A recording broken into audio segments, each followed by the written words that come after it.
Hey y'all. Okay, so I know that it has been a while since I have recorded a video. Um, but lately I have totally been living life on life's terms and it has not necessarily been easy. So I'm just dealing with a lot lately, but moving right through it. I haven't used drugs, so that's all that counts. And today we had a bike ride in memory of my nephew who was shot and killed, and my sister made me this really cute shirt. Yeah, it's a little bit sweaty. It was hot outside.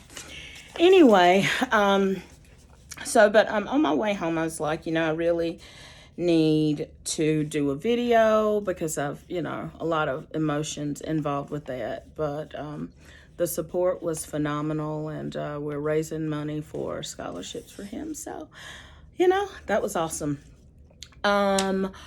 So if you are just now joining or you've never seen one of my videos before, I am a recovering addict and I have a little over 13 months clean.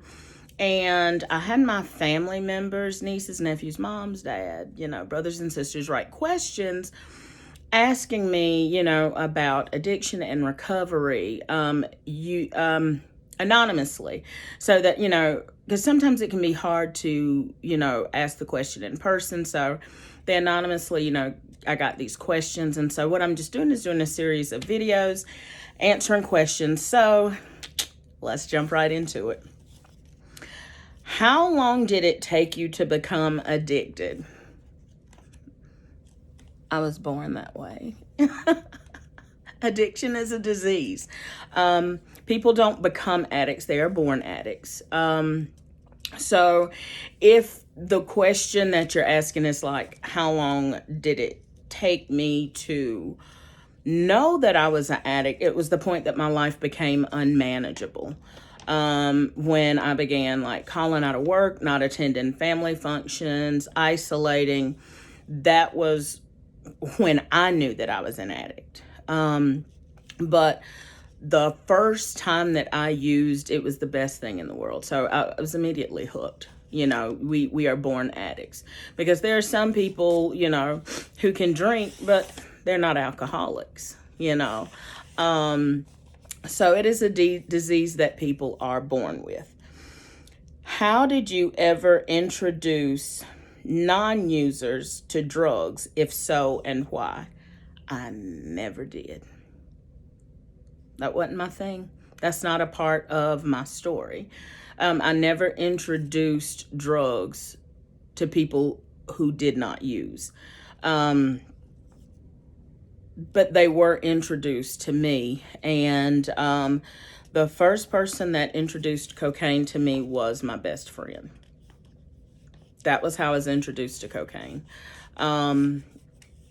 And I have always said, and I mean, I stand 10 toes down to this. I don't think that you can truly be a friend or truly love somebody and introduce them to drugs. It's not possible. Because they ruin lives. They ruin families, they ruin relationships, they ruin friendships. So for me, I never introduced anyone who was not a user to drugs. Is there anything at all that can be done for a user who doesn't want help? No.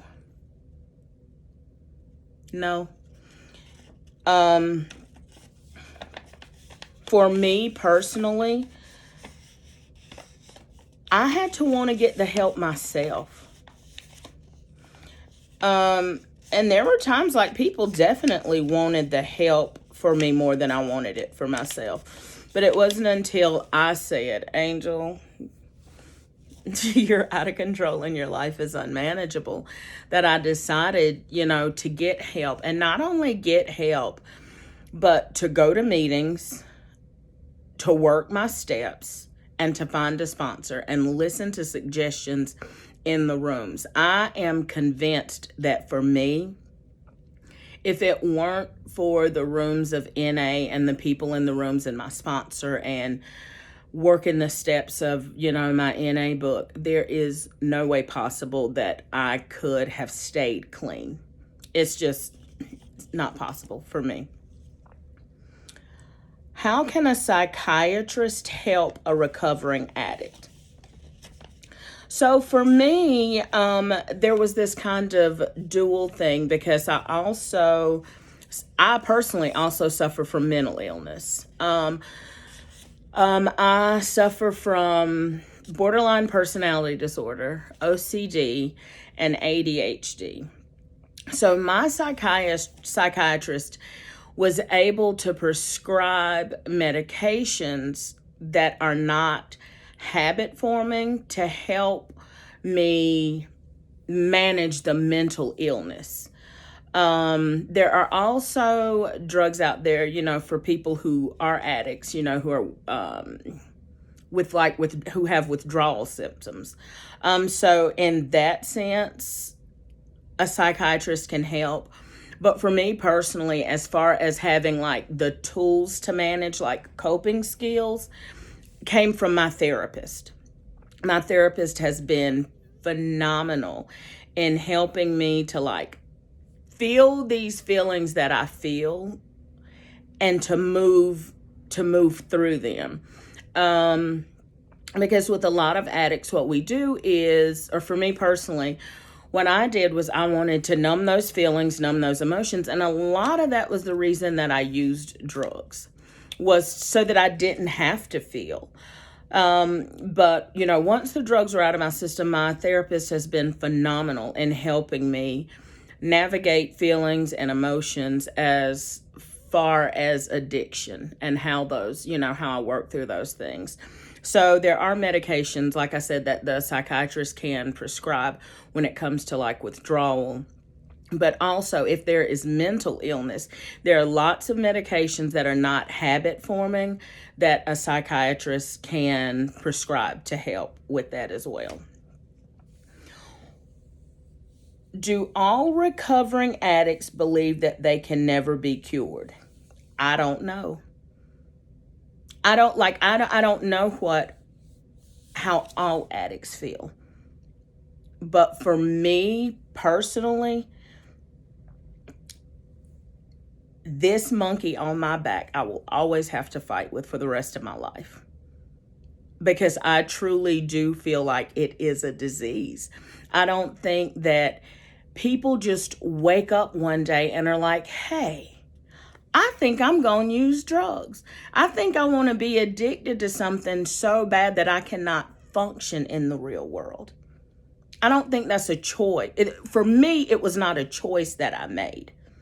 I truly believe it was something that I was born with because a lot of times as well, you will find that addiction runs in a family, and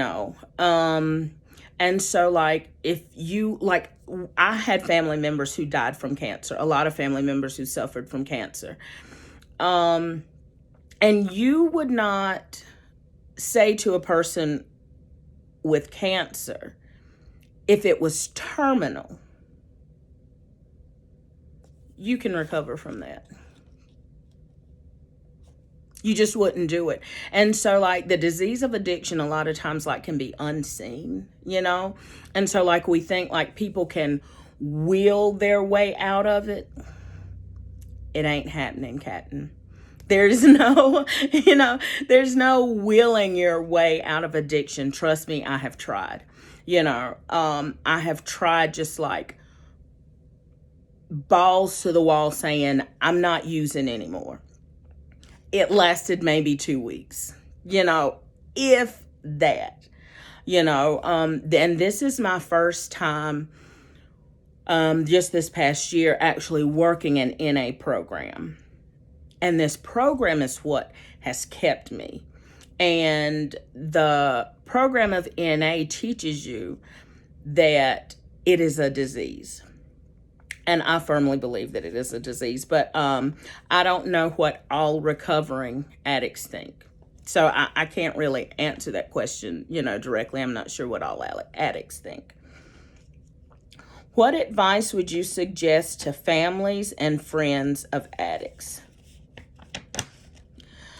I would suggest,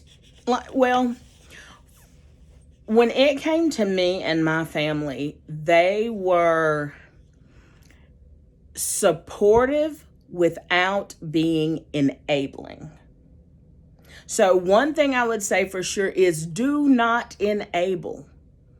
Like, my family wouldn't give me money for jack. You know what I'm saying? So, like, don't give them cash. If they say they need food, go buy them some food, you know? So the one thing is I would say, like, support, but don't enable. Don't enable, you know? Don't let them come and live with you, because if they live with you, they're going to probably come steal from you, you know? So just that kind of thing, like, just be supportive without being enabling. What are some things that an addict must do to stay clean? For me, going to meetings, finding a sponsor, and working the steps. So, like, right now, I am, like I said, a little over a year clean. And for me, I just finished step 3. And at one point, I even asked my sponsor, I was just like, am I going through these steps too slow? You know, like, I felt like I was doing it too slow. And one of the things that my sponsor said to me was, you know, step 1 is your foundation. And if you are not honest with yourself and thoroughly work the steps, you will relapse. And I have no intentions on relapsing. None. I don't plan on ever picking up another white chip. So I would just say, go to meetings, find a sponsor, work your steps. I go to at least 9 meetings a week. And yes, I work a full-time job. Period. You know, the steps are, I mean, you know, going to meetings are so important, because, like, sometimes I felt like there were times where I felt like I was the only one going through what I was going through, until I started putting my butt in those seats of the NA rooms. And I was like, man, there are people going through, or who have been through, the same things that I have been through. And so I listened to how they made it through, and I apply it to my life. And I live life on life's terms. You know, like, life is not always going to be easy, but that's just life, you know? And so you learn how to cope and deal when it comes to that. Were you aware of the legal consequences of being caught buying or using drugs? Yeah, yes, I was aware of the consequences.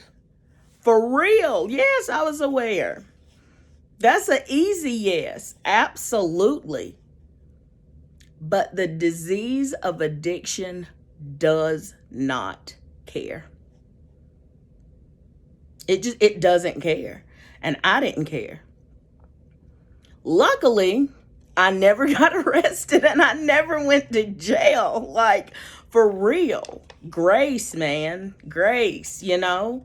Thankfully. But yes, I was fully aware of the repercussions of me buying and using drugs. And for me personally, my mom, like, I do not have the kind of mom that was like, oh, my baby didn't do nothing wrong. My mom was not going to bail me out of jail, period. Period. I knew if I ever went to jail, because my mom has told all of her kids, if y'all go to jail, do not call me. So, like, I knew that that was not even an option, but because the disease of addiction is so cunning, insidious, and baffling, like, it will do anything necessary to make sure that you have what you need. That's just addiction. That's the nature of addiction. But yes, I was fully aware of the consequences. Okay, what do you consider the greatest loss as a result of addiction? Ooh, that's a good one. So personally for me, my greatest loss is that I was a choreographer. I choreographed dances. I traveled, and that's what I did. And the disease of addiction snatched that right away from me. Can I still do it now? Like, if I really, like, probably. But that season is over for me. And that to me was my biggest loss, was me being able to pour into people, travel like I was doing, and meeting new people. That for me was my biggest loss, was traveling and choreographing dances, because I mean, y'all know that I sing, but most of y'all don't know that I dance. Tap, jazz, ballet, you name it. My big tail. Yes, I can do it. Shockingly, right? But so, yeah, like, that was what I did before I got deep into this addiction. So that for me was my biggest loss. Do you think that marijuana is a gateway drug? Yep. Yep. Yep. Yep. Yes. Yes, I do. That's me personally. Yes. If you are an addict, marijuana is a gateway drug. For me personally, heck yes, it was a gateway drug, because it was the first. Wait a minute. No, marijuana was not the first drug that I did. Alcohol was actually the first drug. So, like, let's not, what I don't want to do is, like, kind of wave a wand over alcohol and pretend that alcohol is not a drug, because alcohol is a drug. Alcohol and marijuana, both, to me, are gateway drugs.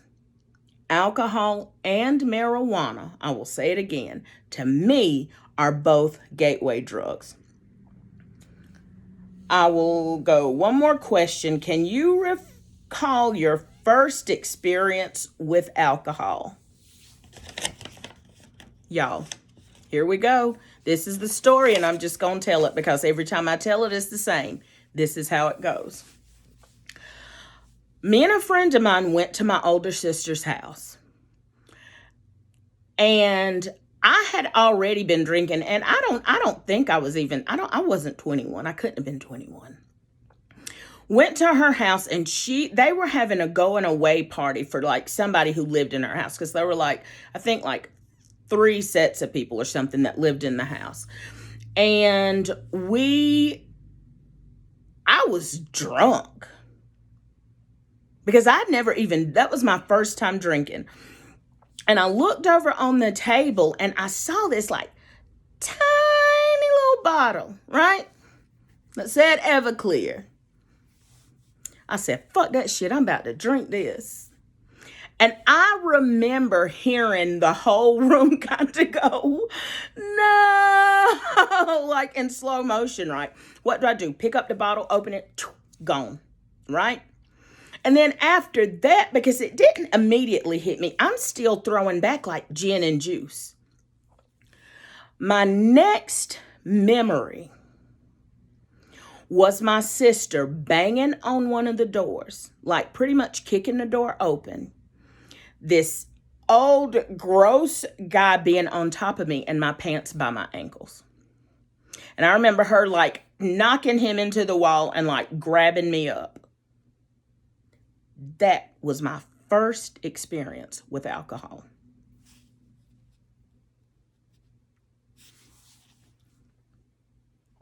First experience. I cannot even tell you what he did to me because I don't remember. I have absolutely no idea.